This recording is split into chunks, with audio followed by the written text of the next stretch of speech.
You're listening to the Online Marketing Made Easy podcast, episode number 80.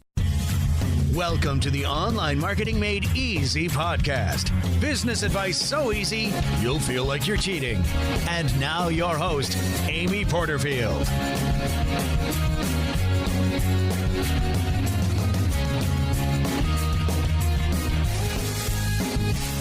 Hi there, Amy Porterfield here, and welcome to another episode of the Online Marketing Made Easy podcast. Thanks so much for tuning in.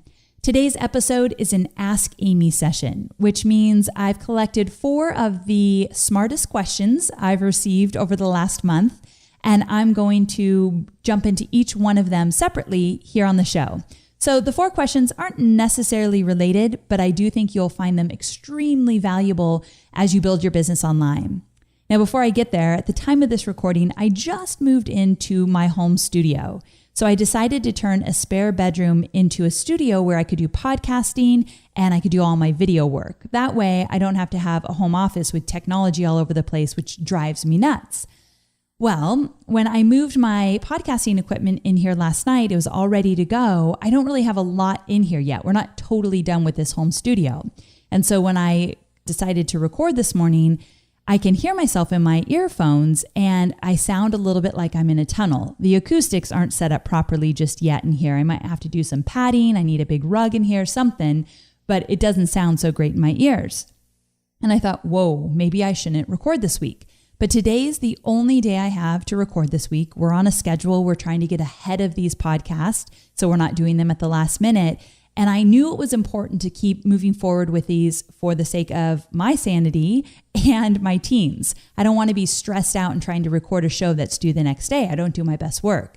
So I could have easily used the excuse, oh, this doesn't sound really good. I probably should wait next week when this room's ready and then go ahead and record. But I knew that would get me behind. And so it was an obvious excuse. Like, really, Amy, you got to weigh the options. Does your audience really care if the audio isn't perfect? And how valuable is this content you've created? Is it worth it? Do you need to get it out? And I've spent some good time on these questions, figuring out how I wanted to respond to them for you. So I thought, I've done the work. I know I've got some good stuff to put out there. I'm going to make that the most important thing versus using the excuse, the audio is not going to be perfect, so I won't do it. Plus, you might not even hear a difference because my audio editor might be able to whip this into shape so you'll never even know. I might not have even had to bring it up. But I brought it up because I kind of want to challenge you. I want you to think about an area in your business that you're not moving forward, or you feel stuck, or you've stalled because something else has to happen before you move forward, or something's not working properly and you got to figure it out first, or you're just not comfortable moving forward and you're not sure why. Let's look at some of those areas in your business, and I want you to be really honest with yourself and ask yourself, am I using any excuses that really don't warrant me stalling or stopping or not moving forward? A lot of the times those excuses are deep rooted into bigger fears or lack of confidence we have in our business or our message or moving forward. Maybe it's a new project, you've never done it before. So you use all these excuses like, I can't figure out Facebook ads. They're not going to work for me. I just need to sit here and for the next 2 weeks, just work on Facebook ads. Then I'll get my first Facebook ad up and running. And then maybe 2 months down the road, I'll try some ads for webinars. That's not the conversation I want you to have. A lot of the times, and I don't know about you, but this definitely works for me. If I do it and I mess up, I usually only have to mess up once. I figure out what went wrong, and then I just never do that same mistake twice. Now, this happens a lot. I do a lot of mistakes, but I'd rather be making those little mistakes along the way, but still moving forward because you're still inching forward. And then usually when you get the confidence to not really care about those little mistakes, you're just going to fix them and keep moving forward. You see a big blast of like, boom, I'm way ahead of myself, more so than I thought I would be. It's all those little steps that start to add up.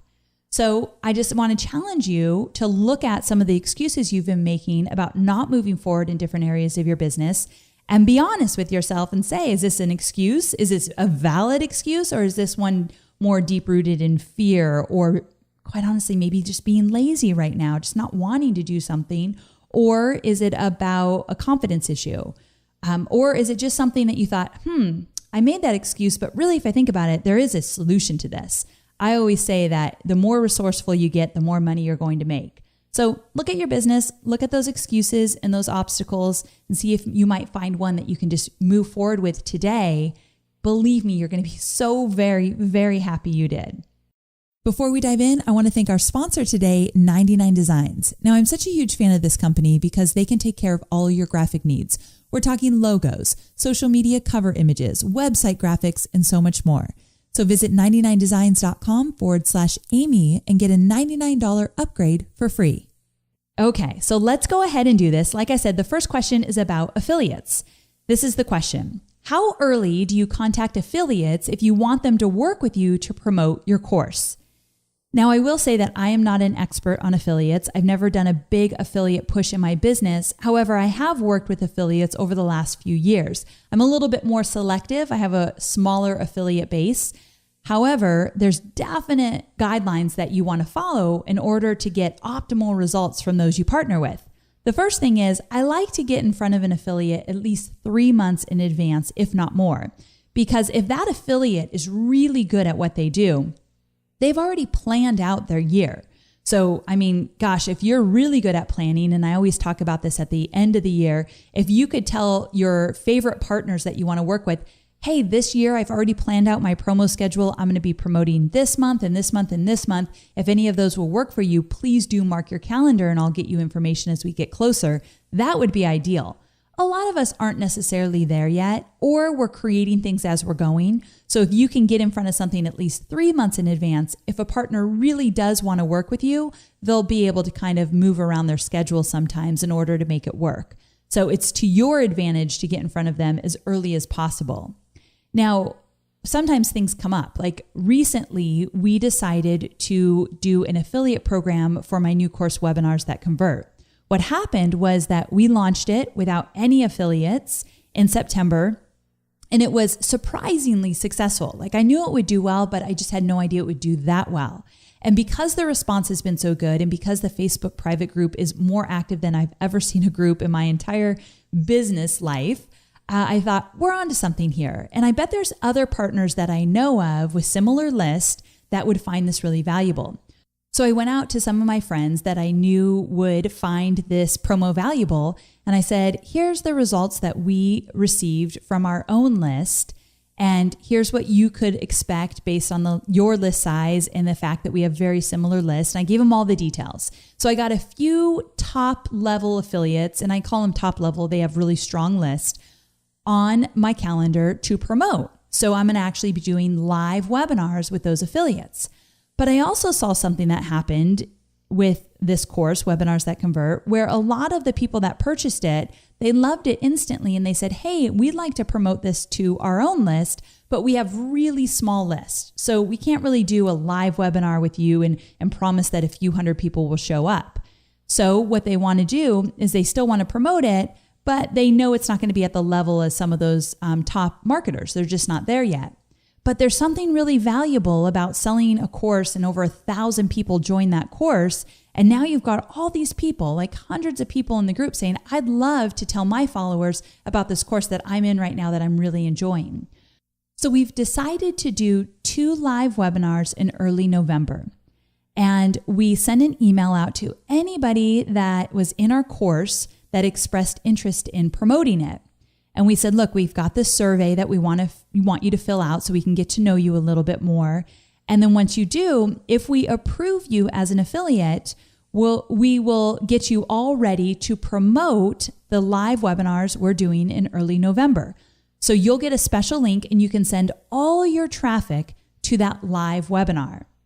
And then if any of those people purchase while on the live webinar, you of course will receive an affiliate commission. And then if they purchase after the webinar, you'll receive an affiliate commission. So the way we worked it, we use Infusionsoft, and we set up these affiliate links that could go to a live webinar. And that way I could have, let's say, 10 different affiliates sending traffic to one live webinar, and each of them will be tracked properly. So this is something we did, or we're going to do in early November. And what I love about this is that now people without huge lists that kind of want to get in the game, they are able to, and I don't have to do a live webinar for them and maybe just a few people will show up. This way, we're going to have a really great live audience, which increases the energy. It increases my energy for sure. I do better on live webinars versus if I was just recording it from scratch. And it gives them an opportunity to sell. So let's say I had 100 affiliates do this and they all had really small lists. But let's say each of them sold 2. Well, that's pretty good, right? I have 200 new buyers in the program that I never would have had before because I didn't have access to their audience. They're in different niches, they run in different circles, so they're attracting people I never would have attracted in the first place, which I love. Now, another thing we did is we actually created a really simple back-end affiliate partnership WordPress site. And that's the freebie for today, because any of you looking to work with affiliates, the best way to make that partnership extremely lucrative is to give them all of the information they need in advance. And I'm talking about email swipe file, social media images, social media text, all the dates they need, and then, of course, details for them to check in to get their affiliate links and all that good stuff. So what we decided to do is to create a really simple affiliate system where they could go in there and they would get all their swipe file and they would see all the dates that we're promoting and they'd get all the social media images all in one place. And so the freebie today is I'm going to walk you through the back end of that system because it was really simple. I want to make it better in the future. And I want to make it really fancy where at the top of the system that they log into, they'll see how much commissions they've earned and how many clicks they've gotten and all that. That's not what we've done this time. And this is a good lesson for anybody kind of struggling in business where you feel pulled in a million directions. If I had done something more elaborate right now, it would have been silly because one, I'm not really in the affiliate game yet. So I don't want to put a lot of money or time into creating a system before I'm really comfortable working with affiliates. And two, for the sake of time, I would never have been able to launch something fantastic from the time I decided to work with affiliates to the time that we're actually launching. So it was only about a few weeks ago that we decided, hey, we're going to invite some affiliates to the game to see if they want to promote. It sure as heck wasn't 3 months in advance, so I didn't get to give them the time. So I thought, let's just start out what I call in phase 1, something really small, but extremely valuable and organized, and it needs to look good. So I'm going to take you behind the scenes and show you what my WordPress affiliate membership site looks like. And I'll show you where the swipe file goes and the images and all that. So if you want to model something like that, you can show a programmer and say, build something like this for me. Again, it's super simple. So if you go to amyporterfield.com/80 download, so amyporterfield.com/80 download, you can opt in and you'll get a video from me showing you what the affiliate system looks like that we just built in WordPress. Also, if you like to text, you can text the phrase 80 download to the number 33444. Okay, so that's question number 1. How early do you get in front of affiliates? I answered it with at least 3 months, if not more. And when you can't do that, just know you can't expect huge results because people have to clear their calendar. And if you are going to work with affiliates, creating some kind of really simple back-end membership site for them to get all the stuff is a really good idea. And I could have done something similar inside Infusionsoft. It just wouldn't have worked as seamlessly and it wouldn't have been as easy for my team to update and get in there. So they can still go into Infusionsoft and get all their stats, but the membership site is more for the content to support their promotion, which is so very valuable. And then just to wrap up, I told you about the live webinar that we're going to be doing in early November. And it's for all of those that want to promote but don't have huge lists, so they can just send to one live webinar. So it's live, I'm there, I'm answering questions, I'm fully engaged, and they can send all their traffic there so they know it's going to be a really great experience. And then one more thing, I mentioned that people have to fill out a survey before they actually get chosen to be an affiliate with me. The reason why we do that is because you are responsible for your affiliates, meaning if they start spamming people and you use a system like Infusionsoft, because they're using your links to spam people, can shut down your affiliate system. So you as the marketer who is actually asking partners to promote for you, you as the marketer could get in big trouble if you're letting just anybody promote for you. And plus, this is my brand. I don't want people using my picture and talking about my product if I don't really respect who they are and the kind of marketing they're doing. So we have a survey as well. So if you are actually interested in being an affiliate for this program, or if you want to kind of see what the survey looks like, I'll link to that in my show notes. So amyporterfield.com/80 is my show notes, and you can see the questionnaire. It's really simple, but I just want to know, have you been an affiliate before? Do you understand how this whole affiliate thing works? What kind of results have you gotten? What does your list look like? You don't have to have a huge list and you don't have to be extremely experienced, but I do want you to kind of have a really good sense of how promoting works. And if you've promoted in the past, it's always a plus. So you can see the kind of questionnaire I put together as well. So again, that will be on my show notes. Okay, moving on to question number 2. Remembering back to the first product you created, what would you tell us now that you wish you would have done differently back then? I thought this was a really great question.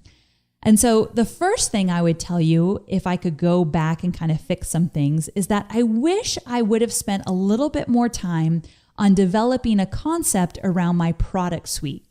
And hindsight's 2020. I don't even know if I would have had enough knowledge back then to do this properly, but it was something I didn't even try. So for those of you who have been in business maybe a year or two and you're working on your first online training program, or you have one now, but you'd love to add to it, this is something to pay close attention to. And that is that when we have a really solid product suite, we are able to help people in our niche that are at different phases inside of our niche. So for me, let me break it down. I like to use real examples, and the one I know right now is the one that's inside my business, what I'm dealing with. So I teach entrepreneurs how to build their businesses online. And I typically teach people that are in their first or second year of business, just starting out, and they've got some things going, but things aren't really clicking for them yet. So list building and Facebook ads and webinars, those usually are my areas of focus in terms of helping people start building the foundation. So I talk a lot about social media sales funnels because social media is a great place to start. But what I realized when I started teaching all of this stuff is there are some people that have zero list. And there are other people that still need my help, but they have a list, a few thousand people on their list, but they want to learn how to do webinars. So they're at different phases, but they're still in my ideal customer avatar area. Like they're still my audience, but they're at different phases in their business. So when I realized that, I started to think, I really need a product suite to help people in different phases of their business. So what I've decided to do, and this is something that's not in full effect yet. So sometimes I share stuff with you that I'm just kind of rolling out or working on now, but I like you to see the thought process behind it because I know this would have helped me earlier on in my business if I would have done it. And that is, I started to look at the product suite and thought, okay, where are the holes in me helping my audience? And one of the holes has always been, I get this question probably daily, what is your advice for creating an online training program? And for years now, I've always recommended David Siteman Garland because he's got an awesome program. It's funny, I use the word awesome. It's called Create Awesome Online Courses. And he's got a program out there and I've promoted it for years. It's really, really good. And I absolutely love David. And because this question comes up so much, I just constantly push all that traffic over to David. Now I get an affiliate cut for most of it. So it's not about the money really. It came back to, gosh, my audience is coming to me to get advice about something that I don't offer. However, I know a whole heck of a lot about it. I've created probably 6 or 7 online training programs. Some of them have been $1 million successes. And I thought, I've got a lot to share in this area. So I've decided in order to add to my product suite, I would create a course about creating online courses. Now, yes, my good friend David has this, and David and I are great friends no matter what we create, but also it's not about David, it's not about me, it's about the fact that my audience wants something and they keep asking and I keep pushing them away to somebody else. Here's the lesson for you in that. If that's happening to you, or if you don't know who to push them off to, maybe it's time for you to create that program. If this is something that your audience really, really wants, maybe you're the one that should be delivering it to them. Now, if my audience kept asking me about Google ads and they just asked me and I kept sending them to someone, I don't even know who I'd send them to, but this is starting to come up because I'm starting to use Google ads, but someone's doing them for me. So I'm getting a lot of questions. I have no desire in the near future to teach Google ads as a program. So I'm comfortable continuing to send people there. I don't know enough about it to be able to teach it just yet. And I don't know if I ever want to. However, when that question keeps coming about online courses, something I know a whole heck of a lot about, and I have my own opinions and strategies and systems and principles I would love to talk about, I thought this is the time. So for you, I want you to look at your business. Is there something that keeps coming up that you think, actually, I could totally support that need? It's where you really should put your focus and your time. Now, another thing I want to share with you, because you all know me pretty well and my products and whatnot, I have the Profit Lab. And what I started to think about is, the Profit Lab, the students love it. I get so much great feedback. It's been my most popular program up until this webinar course. And at the same time, I want to see my students get bigger results. And what I'm noticing is there's not as much of a focus that needs to be there about list building. I want to talk more about list building to those in my audience that are in the phase that they can't sell anything because they don't have a list yet. So I feel like list building needs to be a really big piece of the puzzle for my audience to know, okay, this is where I need to start.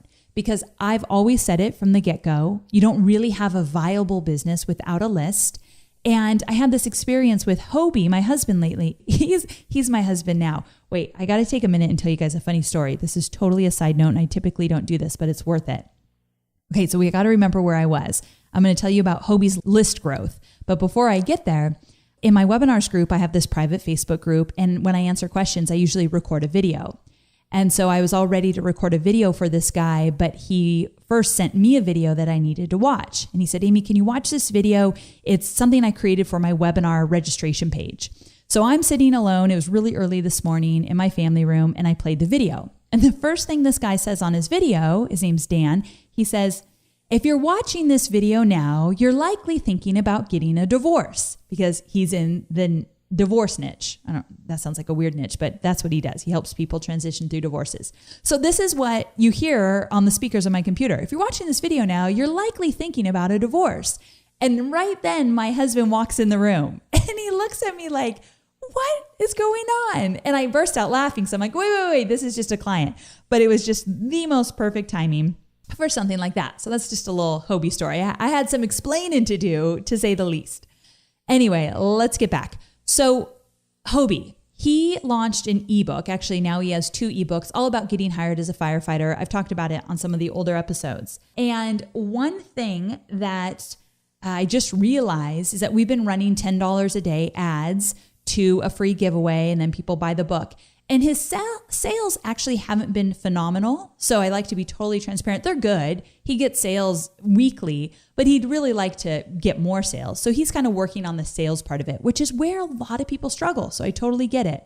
However, he's grown his list since earlier this year to over 3,500 people on his list. That's a lot of people for someone that's never had a list. And so now he needs to figure out, how can he best communicate with these people? What do they really need? If they're not buying the ebook, what's the reason? He needs to survey them more, get into their head more, find out about their buying patterns, where they are in terms of getting hired as a firefighter. Are they total newbies? Have they been interviewing? He needs to learn more about them. But he attracted the right audience. These are guys that 100% want to get hired as a firefighter, and he did really smart targeting because he has a wife that helped him. I'm sorry, I got to take a little credit there. That helped him find the different groups that were actively looking to get hired. So the fact that he has a list of 3,500 people is phenomenal. But a lot of my students are starting out with tiny lists, like they've been in business for a year or two, and they have less than 1,000. And that's a long time to be in business and have less than 1,000 people on your list.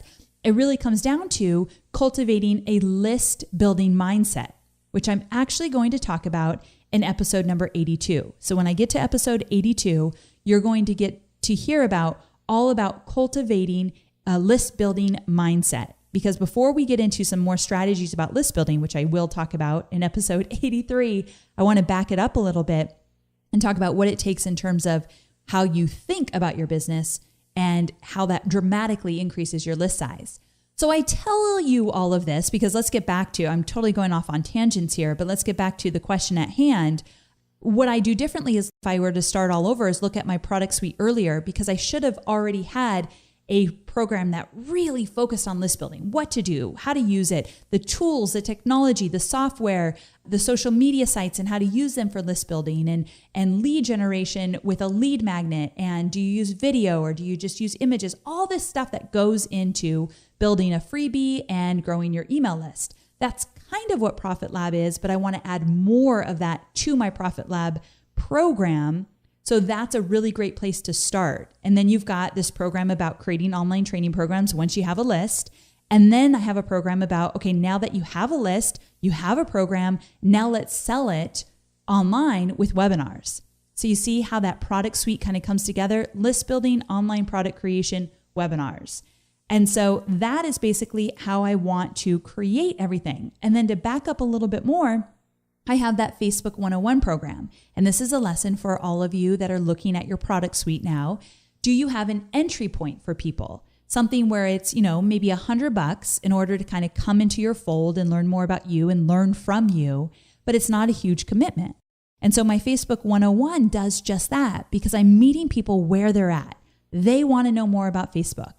They might not even be thinking about list building yet or creating an online program. They're just thinking, I've got this business. Maybe I sell a physical product or services, or maybe I'm thinking about creating an online program and I want to get more of an audience. I'm going to start with Facebook because Facebook's hot. So it's a perfect place for them to start. I help set their foundation around social media with that. And then it's an easy transition into, okay, now that you know how Facebook works and you can start growing your audience there, let's talk about growing your email list. So that's basically my product suite and how I'm putting it together. And everything will really start to come out later this year, early next year. But I share that with you, full transparency, like it's not all done yet. We're still working on it. And I hate to share things a little bit too early. However, I thought that's a great thing to think about right now in your business, no matter where you are, what that product suite might look like, because there's a question coming up about focus inside your business. And when you have a product suite, you have a roadmap to where you want to go and how you're going to get there. So I know for the next few months, I am focusing on creating more content around these topics. I don't get sucked into different things because I've got a really good plan and a goal in place. So we'll talk about that in the final question, number 4, because that's going to come up again.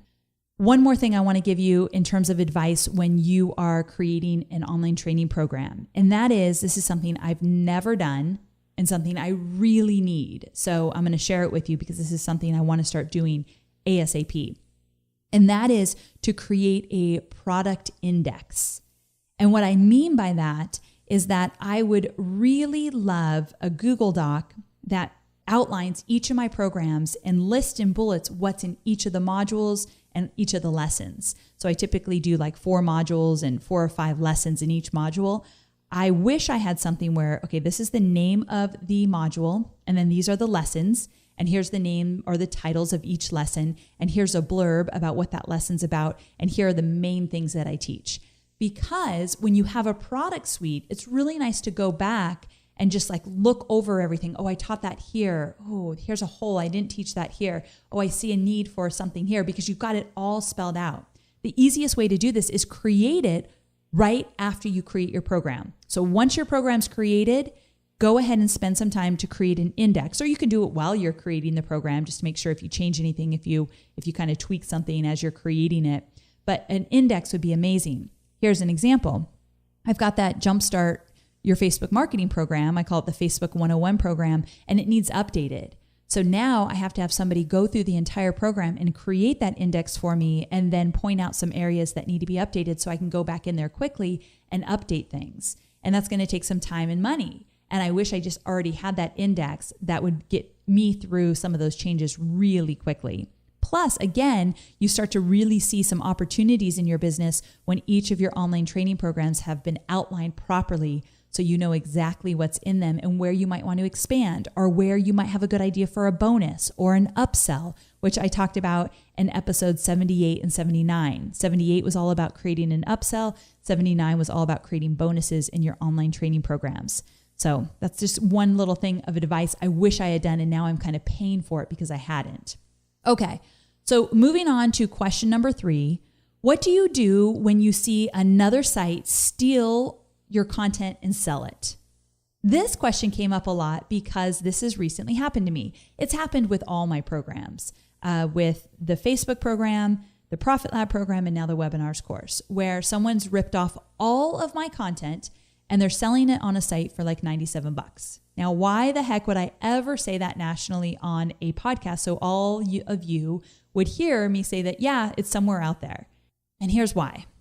Anyone who would go to a really shady looking site, I mean, it's very obvious this site is not legit, go to a shady looking site and see my product there and buy it, would never, ever, ever be anyone I'd ever want to work with. I don't want that customer ever. I think it's bad karma. I think it says a lot about someone's integrity to buy a program that they know was fully ripped off. It's very, very obvious. And when you think about it that way, you don't have to worry about it anymore. Because here's the deal. All of these sites that have done that, I see all of my friends' programs on those sites as well. And most all of us have sent the cease and desist letter from our lawyers. We've done, the back end work that needs to get done. They're likely never, ever going to do anything about it, meaning the sites. It's really hard online to even get in touch with anybody. So we've done what we can in terms of using a lawyer. But at the same time, I'm just not going to worry about them doing that, because if I can't get the site down, those are not customers that I ever, ever want. And we've really got to remember that in this case, it's not about the money. It's about the quality of people we're attracting to our businesses. And I can't live in a mindset of I'm getting ripped off, I'm getting ripped off, I'm getting ripped off. If I thought that every day, I'd never get any work done. And I can't kill myself trying to figure out how to get the site down. And when I realized this, I thought, you know what? This is not something that I'm going to worry about. I'm just going to let it go and put more positive energy into the stuff that I'm creating and most excited about. So I decided to answer this question for you, all about, someone stealing your stuff, because many of you ask about it and you're worried about it and you want to copyright this or, protect this in this way or that way. It's never going to be fully protected. And you've got to be totally okay with that if you want to create online training programs. Sure, there are some things you can do, and you might go the extra mile beyond what I've ever done to protect my content, and you'd be in a better place. I don't know. But I do think that you should give a tiny sliver of your attention to it and just start attracting people that would pay you what you're worth, and they would never, ever want to rip you off. Those are the people that I want you to attract and focus on and put all your positive energy into. Okay. So moving on to question number 4, and this one is one of my favorites. So the question is, as an entrepreneur, how do you stay focused on what is at hand and not get distracted with wanting to start new projects, create new things, try a new form of social media? How do you stay focused? So the first way I can answer this question is that I do scrum my projects, and I talked about this in episode 75. So a lot of the time when I do an Ask Amy, I can refer back to other shows because a lot of the questions relate to things I've already talked about. So I use a project management process called Scrum, SCRUM, and I talk about it in episode number 75. So if you want to kind of see how I stay focused, like ultimately that is the number one process I use, you can learn all about it in episode 75. But if you don't want to go check out that episode right now, I still want to give you some value. So the way I stay focused, and this is kind of one of my strong suits, there's a million things I'm not strong at, like consistency. Consistency is going to kill me one day because I really struggle with it. However, one thing I do well is I keep moving forward and taking action and staying focused. And I think that counterbalances my issue with consistency. Funny how that works. But one way I stay focused is I always create deadlines. I always identify the players. And I always identify the tasks, which is kind of what Scrum looks like, but let's just take it out of the context of Scrum and look at it more big picture. So when you start applying deadlines to your projects and you get players involved, like your VA is going to work on this, and you got a graphic designer that you have for a 2-week period, so they've got to do this, and then you've got a programmer doing that, and you start paying, their project fees up front, like if you have to put down a certain amount, you've got skin in the game with the money. And you've pretty much put your deadlines out there. It's almost like if you want to stick to a goal of running a marathon and you make a shout out to all your friends. I'm running a marathon. This is the date I'm doing it. Don't let me back out of this. I'm committed and I just wanted to be held accountable. So I'm telling you all I'm running a marathon. So when you do something like that, you're more compelled to actually get it done, right? So that's a little bit how I run my business, where I don't shout out my deadlines to the whole world, but I let people on my team know this is what we're shooting for. And as a good leader, I need to stick with those dates. So everyone knows when we're launching something. Everybody knows who the players are because I use Asana. Asana is my tool of choice for managing my projects. And in Asana, we create the tasks, we put deadlines to each task, and we identify the players. So now I can't be changing things around, focusing on new stuff, starting new projects, because my entire team is going in a whole different direction than I would be going in. And that's something that I wish I did even sooner in my business. I wish I got more organized with the projects. Now, I've never been one to jump from project to project to project because I learned early on working with Tony Robbins that there's no need to reinvent the wheel.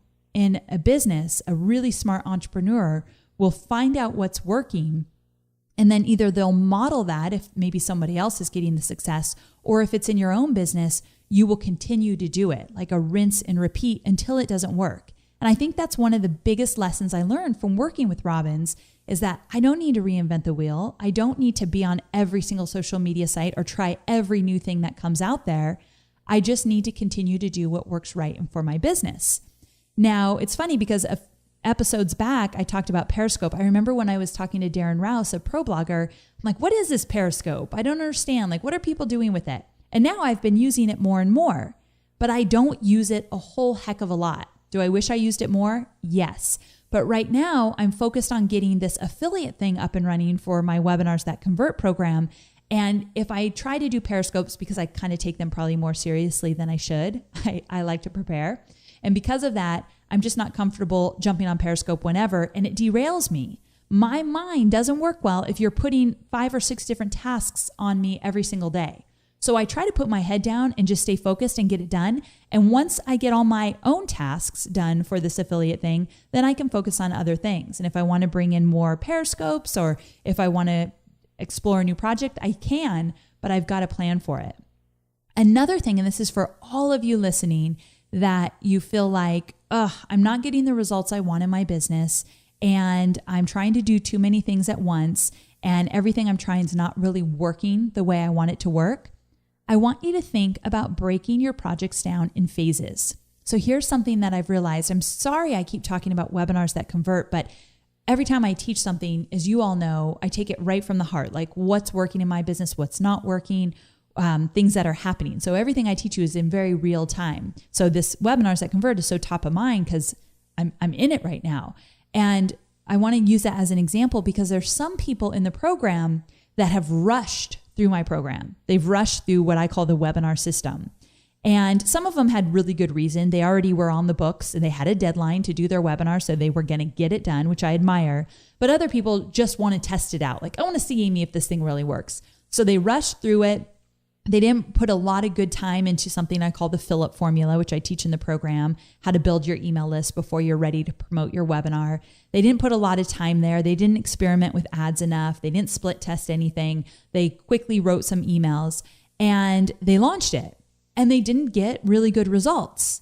And so because I like to be the good cop and I don't like to point out, where people are doing things wrong because it makes me feel bad. I'm sensitive in that way.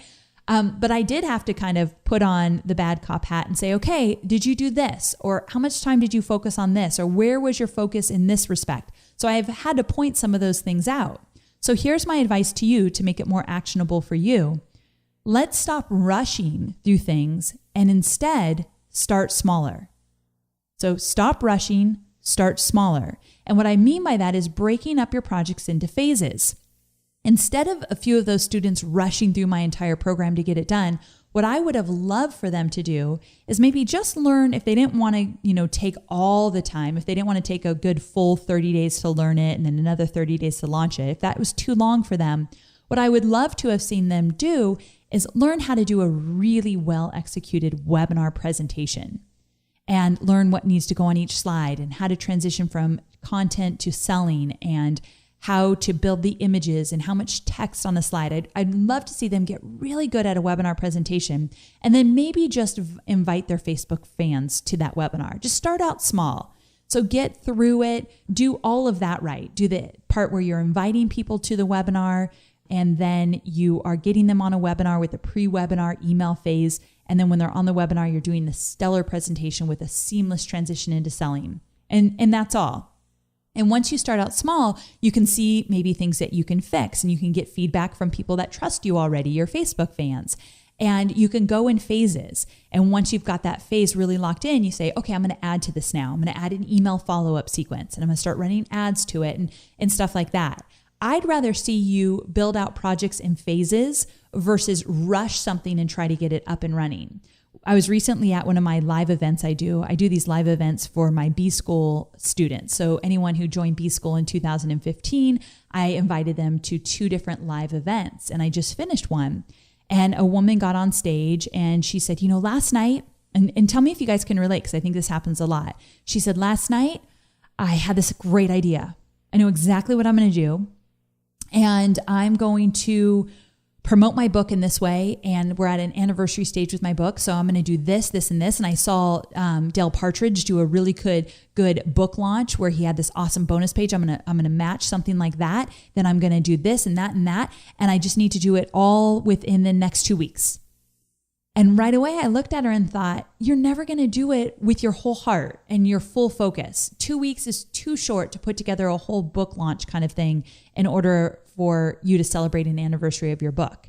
And so I looked at her and said, is that really doable? Are you going to do a really good job? Is it important that you do all those steps by that date? Or can we extend the date? Or can we do phases where if it's the 4th anniversary of your book, she had a big move coming up. So in her life, like she was moving out of her house. So she's like, I can only focus on this and then I've got to move. So the rest of the year I'm taking off and I'm moving my whole family out of this house to another place. So I thought, it's not a good time for you either. I'd rather see you do baby steps where you do a little bit of this book promotion, whatever you can do well in the next 2 weeks, and then plan something amazing for the 5th anniversary of your book, where you go full out and you have all the components and you create a strategy or a book funnel. If we can start thinking in funnels and slowing down and not rushing things as much, we can start creating pretty amazing funnels in our business. But sometimes you got to do phases until you're ready for those bigger funnels. I'd like to see us do more smaller phases in our business till we feel really good. Let's all slow down just a little bit, because I can promise you this, those internet marketers that you respect and you trust and you love to hear from, people like Melanie Duncan and Pat Flynn and Derek Halpern and so many others. I shouldn't even name some because there's a million I'm not talking about. They did not rush every project that they started to create when they started their business. They took time. I know they have because I've talked to them about this. They took the time to do it right the first time. And if they couldn't do it right the first time, they did smaller phases to get it right still. And remember, I know I'm on a soapbox right now, so I'll step off in just a moment. But remember, I'm not asking for you to do small phases so you can get it perfect for the other phases. I'm just saying do small phases so it will get your full attention and focus in your whole heart when you're working on it. And it's never going to be perfect even when you do small phases. Let's just kind of throw that out right away. There's no way any of those people that I just mentioned or any of those that you respect that are going for perfection. I can promise you that as well. So I'm stepping off of that soapbox. That was not meant to be. I feel like this is a real and raw episode. I'm just kind of laying it all out there for you. But it was important for me to share with you this idea of stop rushing. Instead, start smaller, work in phases in your business, and you will start to see some amazing momentum. It all catches up. I can promise you that. So if you've been feeling impatient or frustrated in your business, but you are taking the time to do it right and go in phases, you're right where you need to be, my friend. So trust in the process. So there you go. I went through a lot. We have our 4 questions. Hopefully you found them all valuable. I just want to remind you, in question number 1, we talked about affiliates, and I promised you I'm going to take you behind the scenes with a mini training video of my new WordPress affiliate membership site. It's super simple, so don't expect anything extravagant, but it's perfect for anyone that's never had a really good hub to house their swipe file and their ad images and social media images and social media text and all that stuff they want to give their partners. This is a really great solution that you can show a programmer and say, okay, I want this. They could do that for you. So I'll take you behind the scenes. If you go to amyporterfield.com/80 download, you can see exactly what we just created. And I mentioned a lot of links and resources. All of that can be found on the show notes at amyporterfield.com/80. There you will find a link to the Webinars That Convert affiliate survey we created and a few links to other things I mentioned in this episode. So amyporterfield.com/80. Now, before we jump off, a quick word about our sponsor. And finally, I want to thank our sponsor, 99 Designs. Now, you know when you market online, it's really difficult to stand out from all of that online noise clutter. So how do you do it? Well, I think you do it through impeccable branding, and that includes your logo, your social media cover images, your website, and everything in between. At 99 Designs, you can get anything designed in just a week for a startup-friendly price. So to give you a little something extra, when you go to 99designs.com/Amy, you'll get a $99 upgrade for free. That upgrade makes your design contest stand out from all the others and bumps you to the top of the list so more designers can see your contest. So make sure to check out 99designs.com/Amy. Okay, so there you have it. Thank you so much for tuning in. I've got some great episodes to come. So episode number 82 is going to be all about the mindset that you need to cultivate around list building. If you've ever struggled with list building, do not miss episode number 82. And episode number 83 is all about the steps that you want to take in order to get list building set up as a foundational piece inside your business. So we're talking list building really soon. I cannot wait to share those trainings with you. Actually, before we get there is episode number 81, which is with my good friend Lewis Howes, and we're going to be talking about the 8 principles of greatness. So I want you to tune in to episode number 81 next week and find out which of these principles are you just totally kicking butt on, and which of those principles do you need a little tune-up with. We're going to actually dive into all 8 principles, and you can figure out where you are in that mix. So I'll see you next week. Until then, make it a fabulous week. Bye for now.